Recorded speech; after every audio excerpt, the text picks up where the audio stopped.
As always, it's an honor to join our nation's preeminent scholars, including my own science advisor, John Holdren, to celebrate the 150th anniversary of the National Academy of Sciences. And since I did not do well enough in chemistry or physics to impress you much on those topics, let me instead tell a story.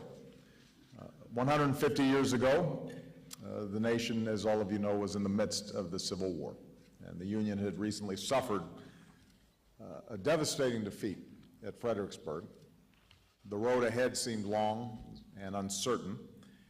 Confederate advances in weapons technology cast a dark shadow on the Union. The previous spring, in the waters outside of Hampton Roads, the ironclad Confederate battleship Virginia had sunk 2 wooden Union ships and advanced on a 3rd, and this endangered the Union blockade of Virginia and threatened Union forces along the Potomac River. And then overnight, the USS Monitor, an ironclad herself, arrived and fought the Virginia to a draw in the world's first battle between iron-sided ships. There was no victor, but the era of ironclad warfare had begun. And it brought unexpected challenges for President Lincoln and his Navy as they expanded this fleet in early 1863, because aboard their new ironside battleships, sailors found that the iron siding made the ship's compasses unpredictable.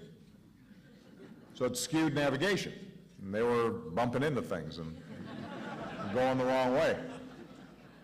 So the basic physics of magnetism undermined the usefulness of the ironclad vessels, even as the Confederates were stocking up on them. And that's where your predecessors came in, because in March of 1863,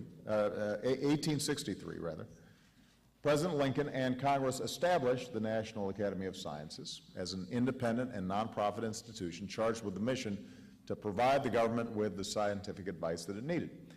And this was advice that was particularly useful in the thick of battle.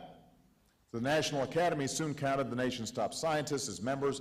They quickly got to work. By the next year, they were inspecting the Union's ironclads and installing an array of bar magnets around the compasses to correct their navigation. So, right off the bat, you guys were really useful.